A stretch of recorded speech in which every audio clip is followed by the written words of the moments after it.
Hello, everyone. This is Alan Wang with Alan Wang Realty Group here at Keller Williams, Santa Clara Valley. Extremely excited to bring you our February 2024 Silicon Valley real estate update. I titled this month's update to be Aggressive Bidding Wars Are Back. I know, as a buyer, this is not what you wanted to hear, but as a seller, this should be making you pretty happy at the moment. Well, what happened? Remember last year we mentioned that if the rates dropped, wouldn't the market go insanely crazy? And that is exactly what has happened. End of 2023, inflation rates were fairly under control from the Federal Reserve's perspective, and they were signaling that at some point they would probably drop rates, although not necessarily in the short term.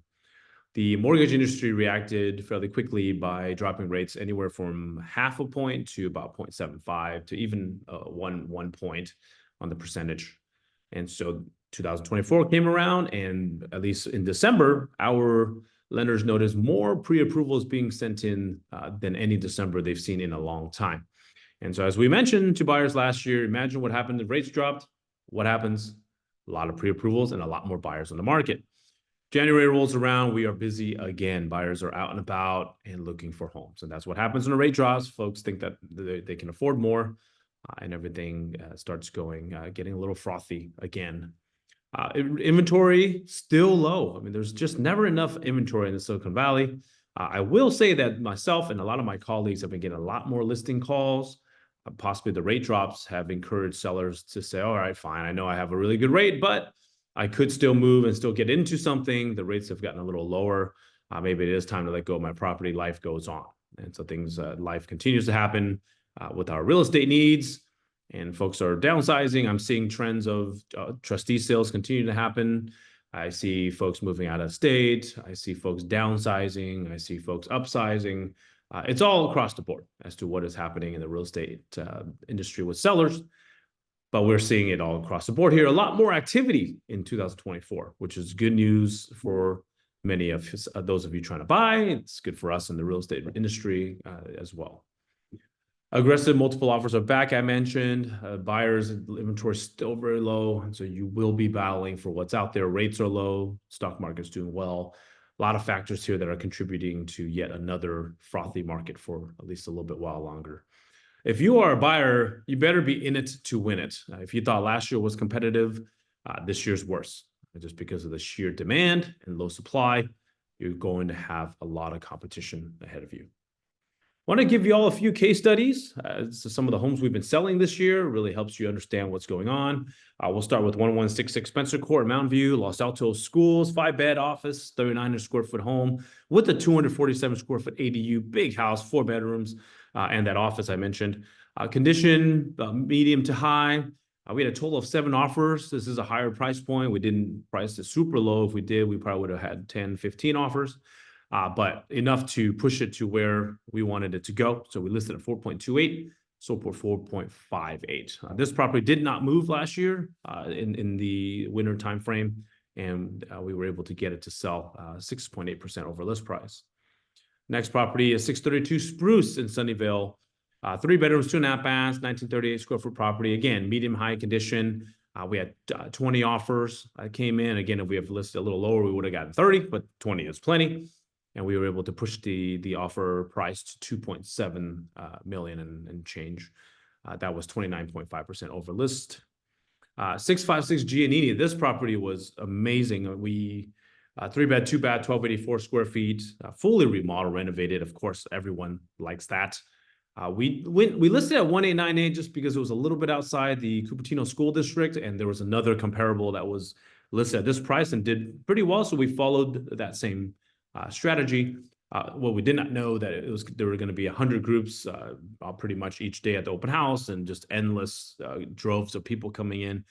30 offers is a lot, and we ended up selling it for 2.45, all cash offer there, 29% over list price. So the property did extremely well, right by the Apple spaceship. 921 Gridley in Penitencia Creek outside of Berryessa. 3-bed, 2-bath, 1,275 square foot single family, medium condition home. We had 14 offers on it, listed just under $1 million.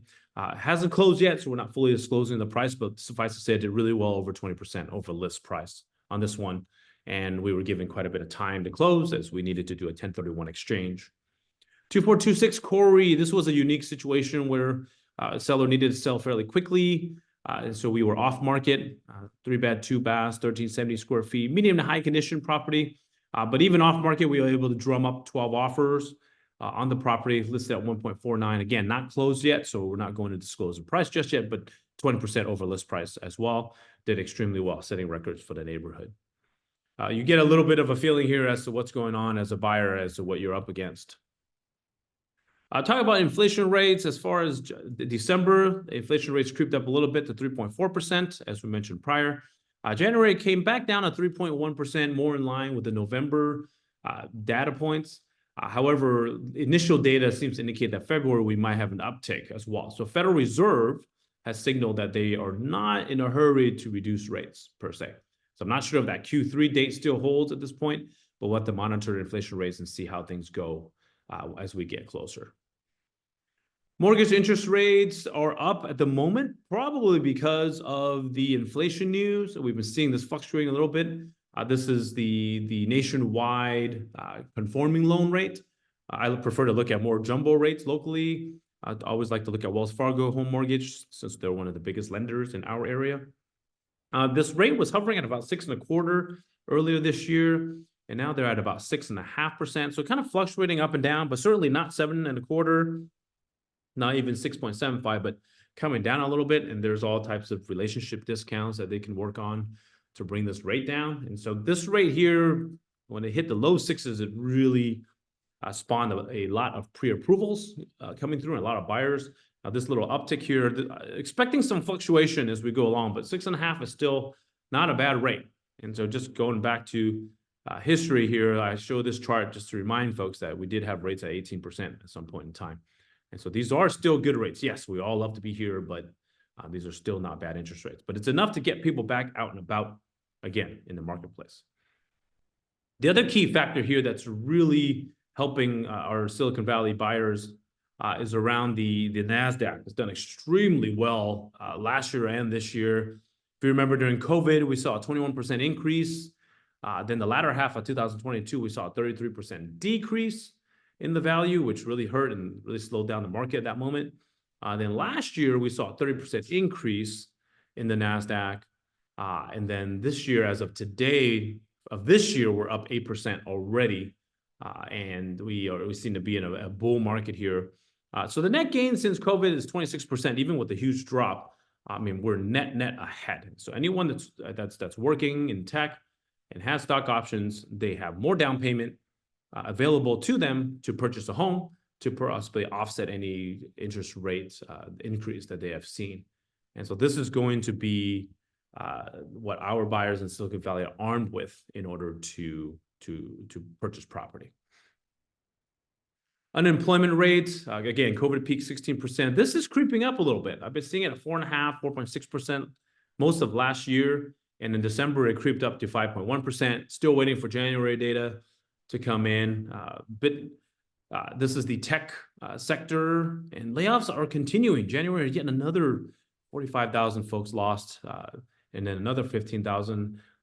Personally, for me, I don't quite understand this. I know companies spin it all different kinds of ways. Oh, we're managing our bottom 5%, et cetera. If I were the CEO of a tech company and I wanted my company to have great morale, I would cut once, cut deep, and just hold steady. I don't understand this little constant layoff that they're doing, even though they're showing record profits.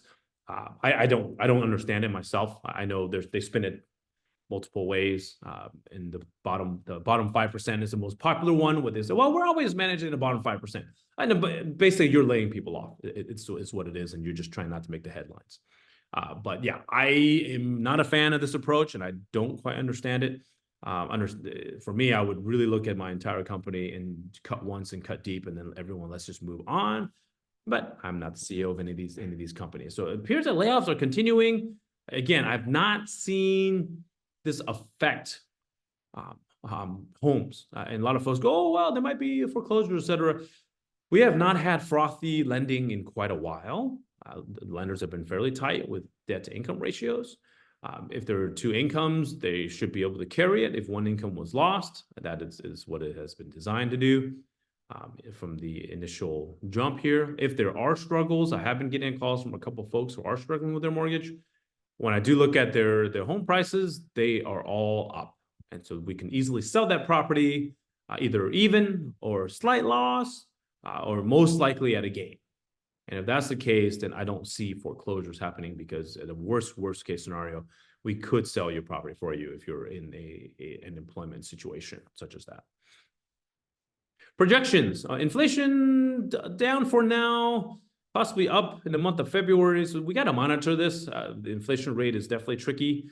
The Federal Reserve is not going to rush, and it seems to be they're going to hold now. I'm not sure if that Q3 date is going to hold.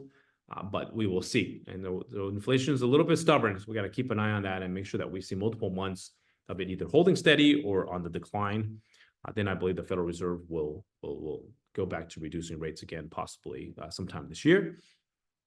NASDAQ is in the bull market right now. So the Silicon Valley buyers, I see most of the buyers, I see the stories all the same. Oh, my client, my buyers are engineers at Google, or they're engineers at Meta, or they're engineers at Apple, or the story is about the same. So the folks buying homes, seeing a lot of tech folks with heavy down payments with their stock portfolios backing that up. Not as many cash buyers this year, which is good news for you buyers out there. Last year, I saw a lot of cash buyers, and they were pretty much destroying everybody. This year, I'm seeing the more typical buyer who requires a loan out and about in the marketplace.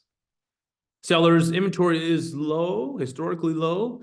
I'd say because a lot of myself and my colleagues, we get a lot more calls from sellers that are interested in selling their home. So I think they put their plans on hold last year and just, I don't want to do this. Rates are too high. Now they're going, okay, fine. Maybe I can make my next move. This is more reasonable to me. And so you might, as sellers, see more inventory this year. But again, I don't know if it's going to be enough for the demand out there. I'm not seeing that it is. It never has been, and I'm not sure it will be. But that's the but I will pass on to you. Sellers, again, it's an aggressive sellers market, starting with single family homes. Then it'll trickle down to townhomes. Condos are still recovering from the last few years. And so between these two, it just depends on how hot the single family home market gets. It eventually trickle down to townhomes and then eventually condos as well. So that's kind of where I'm seeing right now. If you're looking for opportunity buyers, condos, townhomes possibly, but I am seeing already a single family and townhome market heating up, and then condos might not be far behind. Pricing properly is key. I say this every month. Pricing. As a seller, it always feels very difficult oh, why are you pricing so low, Alan? What if we don't hit our numbers that we want? Well, as you can see from the multiple case studies I just showed you, it does work. A lot of folks in this market are used to it. They see a low price. There's a bell curve. Most people think that, there's a batch of people, a third that think they can get it for list price. There's a third that think they can get it for kind of a little bit over list. And then there are two people that are duking it out, typically 2 to 5 maybe, and may the best person win on that one. And that's usually what happens is we're not really, when you have 30 offers, the 25 aren't really in the game. It's the top 5 that are in the game. And sometimes the top 2 most of the time. But as a seller, let the market speak to you, especially when we follow these types of strategies. The market will speak to you and tell you what their maximum willing to pay is. Your realtor is skilled and will be able to get the best out of everybody, and let the market speak. Don't try to speak for the market or set arbitrary numbers. The market will speak to you, and that'll be what the market's willing to give you at that moment in time. Buyers will eventually get fatigued. I've been doing this for 21 coming up on 21 years in April. They eventually will get fatigued. Now, when's that fatigue going to come? I don't know. There's definitely a lot of momentum right now, and they're probably going to keep chugging along for a little bit. But eventually, this gets tiring. When you lose a lot of homes as a buyer, it is heartbreaking. So I would say as a seller, get on the market while it's hot before it turns. And I don't have a crystal ball as to when that is. Buyers, again, I told you last year, if you thought it was competitive last year, imagine what happens when the rate goes down. Well, now the rate's gone down, and now it is a completely different market, even more aggressive than 2023. But if you and your family need a home, then it's time to change the game for you. This market is not for the faint of heart. You have to be in it to win it. And I do my best to educate our buyers about that, but oftentimes the first few offers, the heartbreak needs to set in before you really hear what we're trying to tell you, and that is okay, part of the learning process. But I would say there are a couple of approaches you should take. Highest and best, and I say this a lot: highest and best, and no regrets. Because I sense a lot of regret from our clients all the time when they, especially their first couple offers, they're not quite processing what's happening. They find the home of their dreams, and then they're trying to, just let me try this number. They'll talk to us. No, if you're out of 30 offers and you're not in the top 5 or top 2, nobody's talking to us, and so we're ending up negotiating with ourselves, and that's a very horrible place to be. So highest and best, no regrets. The other option would be, put in a solid offer, maybe your second best, and hope that you're in the top group, and that you get a call back and they're looking to counter you and talk to you and give you a second chance. I will tell you, it just depends. Every realtor does things differently. Every seller does things differently. And so you have to make sure that you're playing the right, the game by the rules that the listing agent or the sellers are playing by. If you think if we think we're doing the second round come up strategy and they're doing the highest and best strategy, then you will lose if you come in second. So it's your realtor's job to figure out what are the rules of the game. And I see this a lot, which is fascinating when I represent sellers and I see buyers coming in at list price when I told them that there are 30-day offers coming in. I mean, you're just kind of scratching your head. Again, every buyer needs to learn, but and then they keep calling me every 5 minutes asking for an update. I'm going, you are the lowest offer out of 30. I do not have time to talk to you. I will be working with the top 2, and so don't play a game that the other side is not playing with you, right? So you got to figure out what game are you playing, what game is the seller and the listing agent playing, and you have to align your strategy with that game that they're playing. So I don't mean game, but there's a strategy that's happening, and you have to align yourself with that strategy. Right. For those of you that are liking what you're hearing and want someone to help you sell your home, you can see the results that we have on the sales side. Our sales process is just pristine right now. We worry so you don't have to, and that's really what we do. You hand us the key, and we take care of the rest. We keep you updated, and we follow up every lead, even if the market's hot. 408-313-4352. Give me a call. Give me a text. We're here for you. You can email me at alan@allenwangrealty.com. And buyers, we are here for you as well. We know how to win. We package you properly. We look for red flags. We do everything there is to protect you. Even that means telling you not to buy the home due to some red flag. But it is our job to consult pros, cons, and you make your own decision. I hope you have an amazing week. Thank you for tuning in, and we'll talk to you very, very soon. All right, bye-bye now.